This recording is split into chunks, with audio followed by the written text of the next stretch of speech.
Halo semuanya, gimana kabarnya? Sebuah film troll monster raksasa yang saya sendiri awalnya agak ragu tadinya untuk menontonnya. Tetapi setelah saya tonton lebih dalam, lah kok seru gitu. Sehingga pada film ini akan menceritakan seorang paleontologi wanita yang sedang mencari fosil dinosaurus di pegunungan. Dan ketika sedang mencari fosil itulah ia menerima kabar jika di pegunungan tempat proyek jalan baru sudah hancur oleh sesuatu. Tanpa banyak ngomong di awal, siapkan pepanganan seranda apapun itu. Dan inilah troll.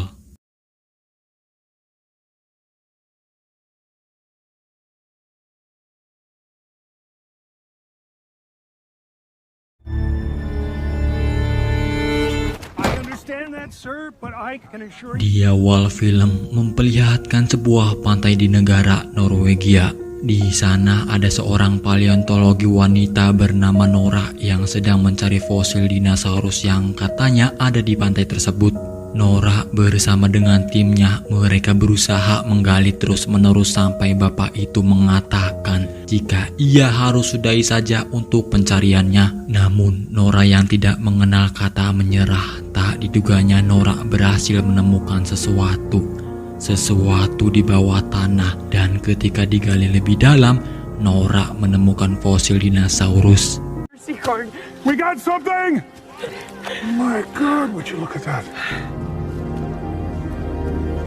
Sementara itu di sebuah pegunungan terlihat sebuah proyek dari pemerintah untuk membangun sebuah jalur kereta yang baru. Tetapi mereka harus mengebor pegunungan untuk membuat sebuah terowongan gitu. Sehingga para pecinta alam yang tidak mau melihat gunung itu dirusak, mereka pada protes kepada pekerja untuk membiarkan gunung tersebut tetap lestari. Meskipun begitu, para pekerja mengabaikannya dan tetap melanjutkan bekerja dengan terus menggali gunung itu dan meledakkannya.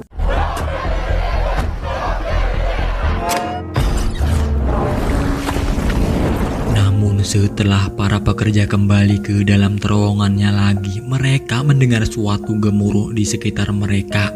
Mereka yang mendengar itu pun bingung. Tiba-tiba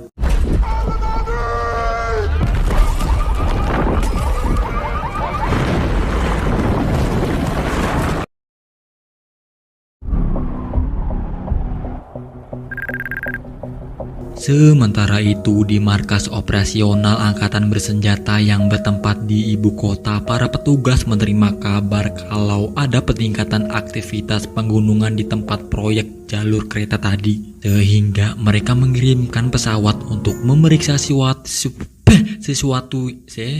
situasinya dan mengetahui kalau proyek itu sudah hancur oleh sesuatu.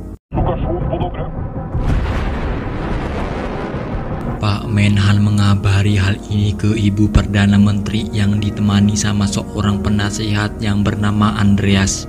Proyek yang hancur itu pemerintah juga mengetahui ada sesuatu seperti jejak besar dari kamera pesawat. Oleh karena itu mereka memutuskan untuk merekrut ahli paleontologi negara yaitu Nora untuk memeriksa jejak besar yang aneh tersebut.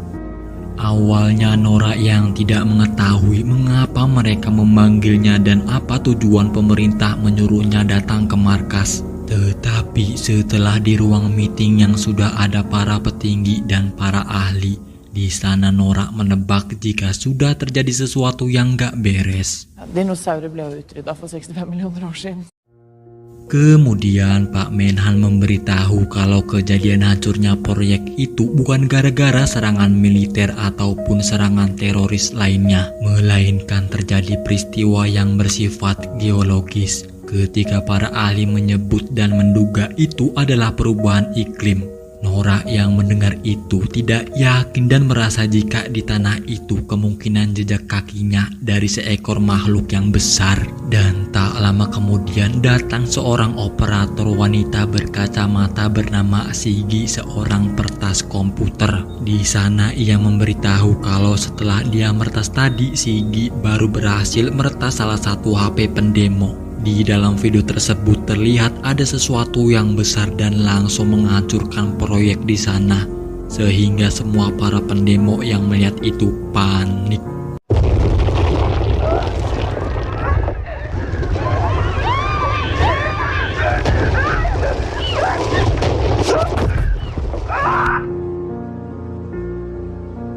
Dari rekaman itulah Nora menyadari kalau dalam video tersebut ada sesuatu yang menarik perhatiannya. Yang dimana ketika Nora menyuruh ulang kembali videonya, Nora menyimpulkan jika suara teriakan tersebut dari seekor makhluk yang mempunyai tubuh raksasa.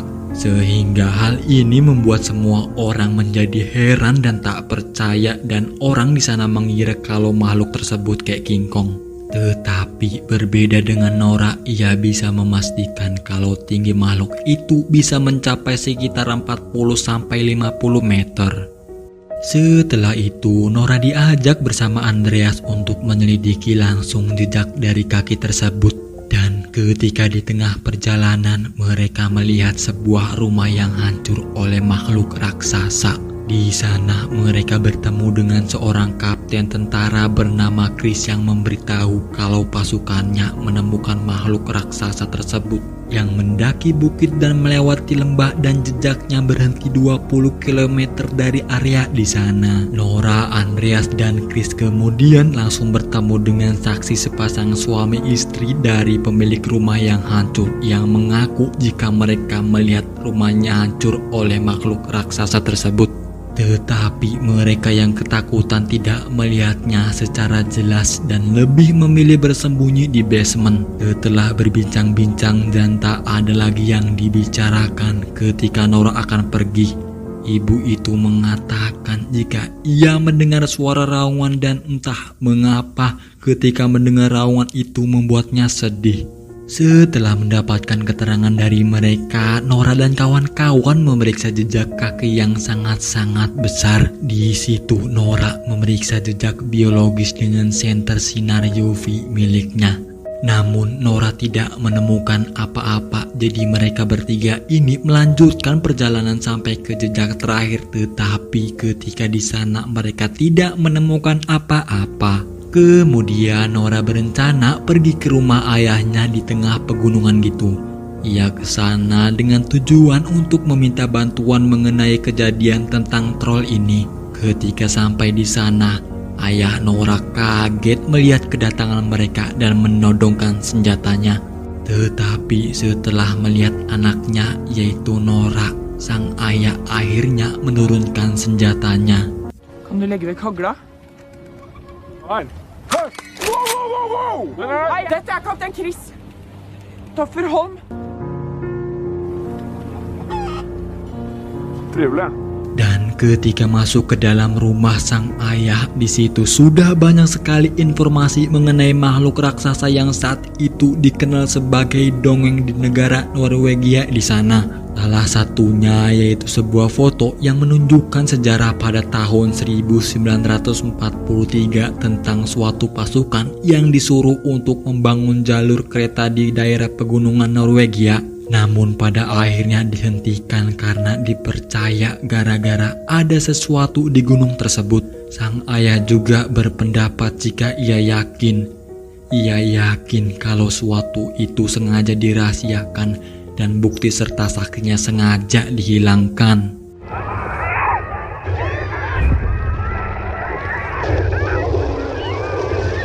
Setelah Nora menunjukkan video rekaman kemunculan makhluk raksasa itulah ke sang ayah, dia menduga kuat kalau makhluk raksasa itu adalah troll. Yaps, troll, makhluk yang sudah ada 1000 tahun yang lalu di Norwegia. Namun Nora yang mendengar itu muak jika ayahnya selalu saja menyangkut pautkan dengan tahayul atau fantasi tersebut. Sehingga bagi Nora itu gak masuk akal, dan jika memang benar kenapa gak dari dulu manusia udah tahu persoalan troll itu. Tetapi Tobias tetap bersikeras dengan apa yang dia percaya dan berkeinginan mau membantu Nora dan kedua temannya untuk menyelidiki jejak kaki tersebut. Kini mereka berempat pun kembali ke area jejak kaki yang terakhir, yang dimana di sana sang ayah memeriksa kondisi sekitar jejak kaki dan membuat Nora menjadi penasaran dengan yang ditemukan sang ayah. Namun sang ayah dan anaknya itu menjadi berdebat sampai membawa-bawa dinosaurus gitu. Di situ sang ayah menjelaskan kalau dinosaurus itu makhluk fantasti, sementara troll itu benaran yang datang dari gunung dan bangkit dari tanah. Ketika sedang ngoceh-ngoceh gitu, tiba-tiba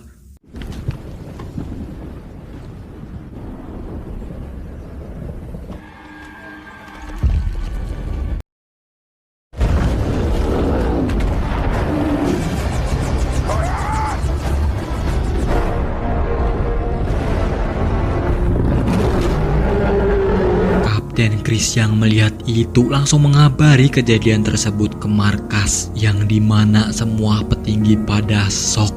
Tetapi berbeda dengan ayah Nora, justru ia merasa senang dengan kejadian ini. Di situ ayah Nora mengatakan jika sesampainya di sana untuk jangan menyebut makhluk raksasa itu dengan sebutan troll kepada petinggi. Akan tetapi dia sendiri menyebut troll yang membuat para petinggi di sana menjadi bingung. Di sana ayah Nora sangat kesal dan menyalahkan pemerintah yang udah membangun rel kereta dengan melewati pegunungan. Jadi artinya pemerintah sama saja dengan mengejek alam yang membuat salah satu petinggi dibuat kesal olehnya. Velger å bygge en jernbane gjennom Dovrefjell. Etter en forskning.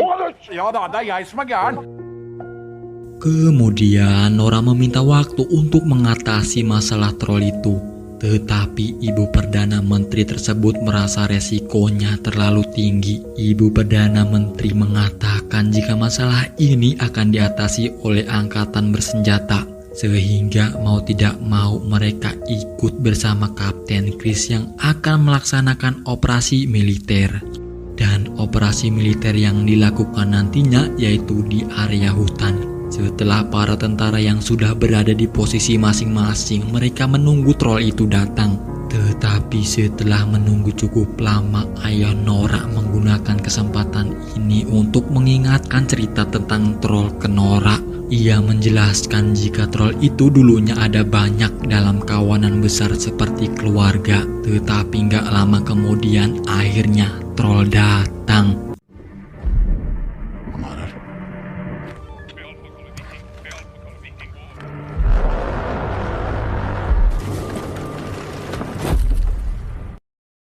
Di situ Kapten Chris sebelum para tentara itu menembak, Chris menunggu perintah terlebih dahulu dari Pak Menhan.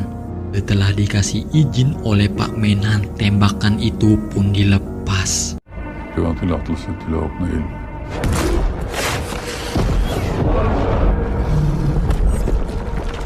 Dekning innkommende artilleri!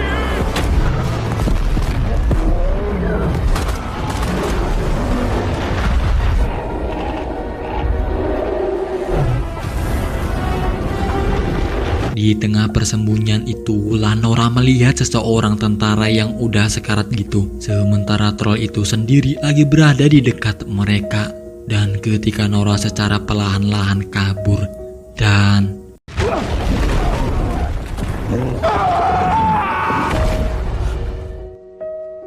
namun tak diduga ayah Nora nekat dan mendekati makhluk tersebut untuk menenangkan dan memberitahu kalau dirinya dan mereka tidak ada maksud untuk menyakitinya. Dan terlihat jika makhluk tersebut berhasil ayah Nora tenangkan.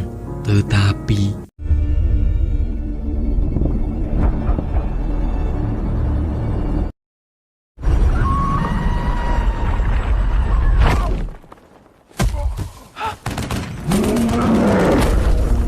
setelah melihat troll sudah pergi menjauh, Nora buru-buru melihat kondisi sang ayah. Melihat sang ayah yang setengah sadar itulah ia merasa mendapatkan penglihatan tentang istana raja dan rumah. Sehingga ia meminta kepada Nora untuk mempercayai ketiga hal tersebut. Dan tak lama kemudian sang ayah, yaitu ayah Nora yang dulu sering berpetualang dengannya, kini dia mengembuskan nafas terakhirnya.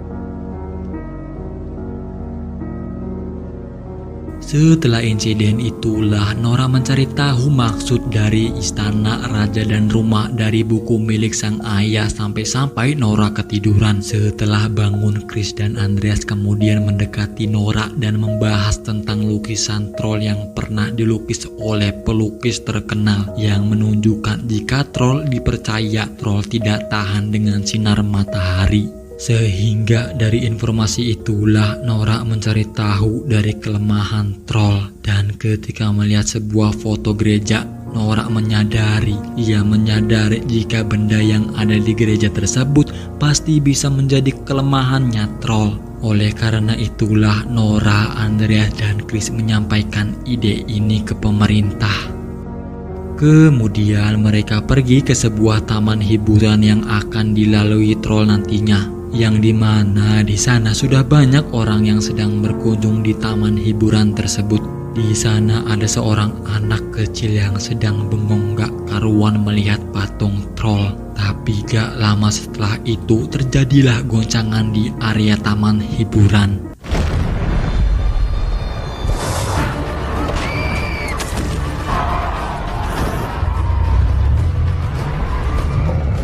Saat itulah pasukan tentara UD membawa benda kelemahannya troll dari gereja, yaitu sebuah benda ialah lonceng besar yang membuat telinga troll menjadi sakit mendengarnya, sehingga bisa dipastikan jika rencana Nora dan temannya itu pun berhasil.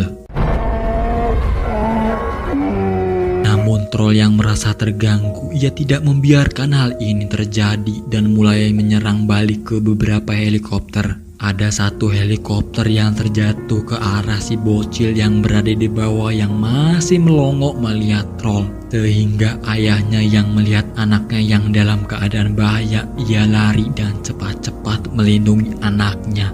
Tetapi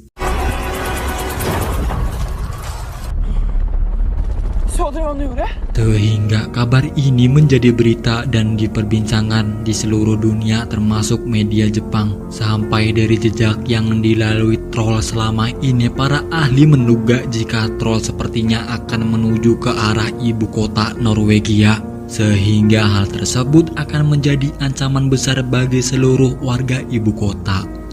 Setelah Nora dan kedua temannya itu, mereka kembali ke markas dan berdiskusi dengan Ibu Perdana Menteri tentang rencana selanjutnya, yang dimana Nora mau menyelidiki lebih lanjut tentang troll untuk bagaimana cara menghentikannya. Tetapi Ibu Perdana Menteri menolak dan lebih memilih dengan kekuatan militer yang lebih kuat, karena Ibu Menteri merasa cara yang dilakukan Nora akan menghabiskan waktu. Nora yang mendengar hal itu mau tidak mau ia harus menerima keputusan tersebut. Lalu Ibu Perdana Menteri mulai mengumumkan secara resmi tentang ancaman dari troll ke semua orang. Ibu Menteri itu menyatakan dan memberitahu status keadaan darurat untuk Norwegia dan mengatakan ke semua warga di ibu kota untuk evakuasi tempat lain untuk sementara waktu. Dengan mobil Andreas, dia dan Nora kembali mencari tahu apa yang diucapkan oleh ayahnya Nora tentang istana, kerajaan, dan rumah itu apa. Dan setelah beberapa saat ketika sedang membaca buku dari ayahnya itu, terdapat tulisan Sinding. Di situ Nora menduga kalau artinya itu ialah penjaga gerbang. Lalu di situ Andreas mengatakan kalau maksudnya Sinding itu adalah nama seorang pejabat senior di istana kerajaan Norwegia. Karena Andreas kebetulan waktu itu ia pernah melakukan beberapa kunjungan di sana. Nora yang mendengar itu berpikir kalau kata Sinding itu berkaitan dengan istana, kerajaan, dan rumah. Menyadari yang dimaksud ayahnya itu adalah Nora harus pergi ke istana kerajaan.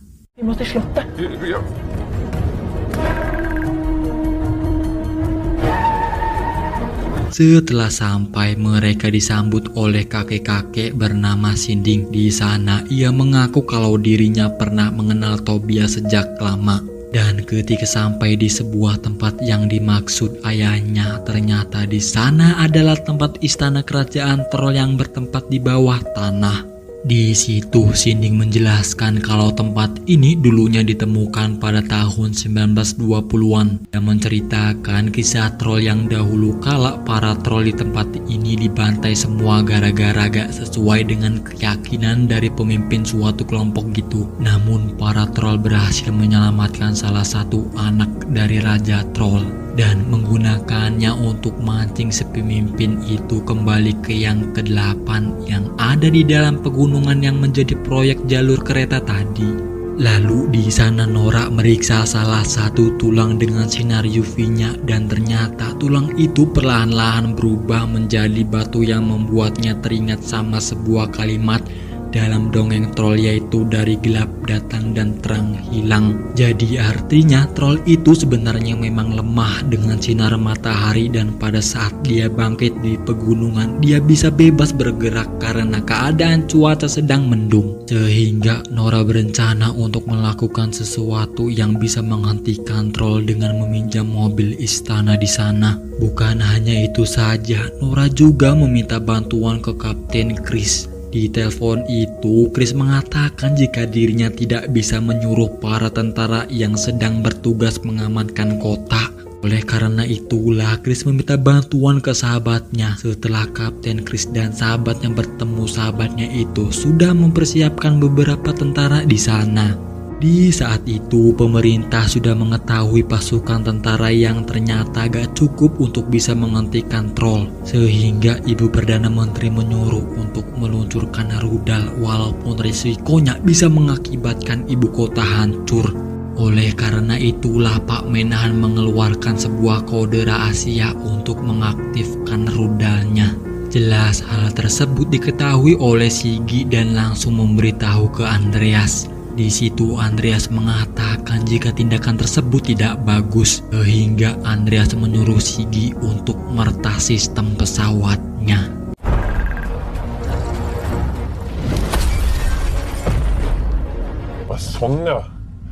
Make it so.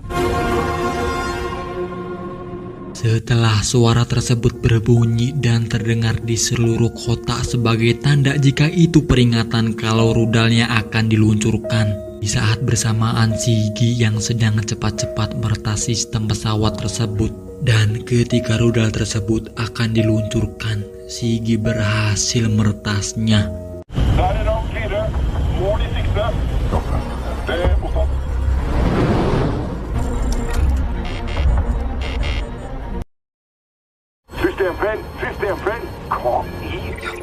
Sementara itu, Nora dan Andreas yang membawa sebuah benda besar gitu di belakang mobil. Di sana ia menunggu kedatangan troll dan setelah itu muncul di depan mereka berdua. Mereka mulai melakukan rencananya. Let's go.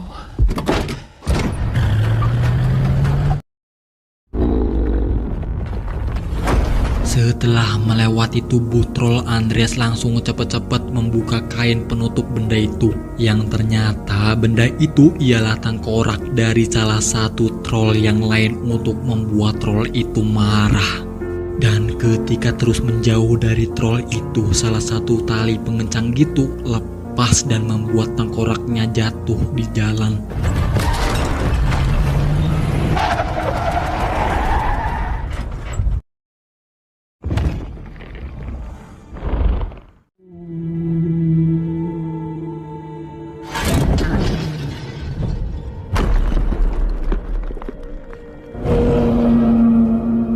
Setelah tidak sengaja menjatuhkan tengkoraknya, troll itu sedih dan sangat merasa dirinya sudah sendiri. Ia marah ke Nora dan Andreas seakan-akan dirinya tidak terima dengan kenyataannya.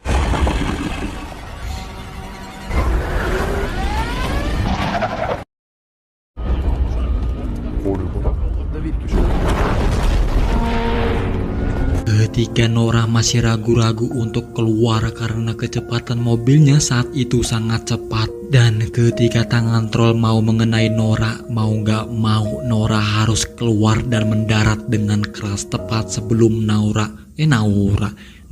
diinjak.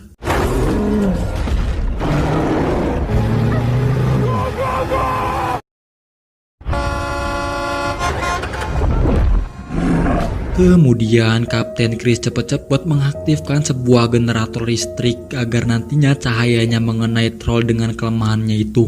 Sehingga semua lampu yang berada di semua mobil akhirnya troll kesakitan. Dari panas serta cahaya yang diterima beberapa saat kemudian, Nora yang melihat itu dirinya merasa berat hati dengan menganggap ini sudah keterlaluan. Karena gak tega, Nora langsung mematikan semua lampu dan menyuruh troll itu secepatnya pergi kembali ke pegunungan. Namun gak lama kemudian matahari muncul dan membuat seluruh tubuh troll perlahan-lahan menjadi batu dan hancur.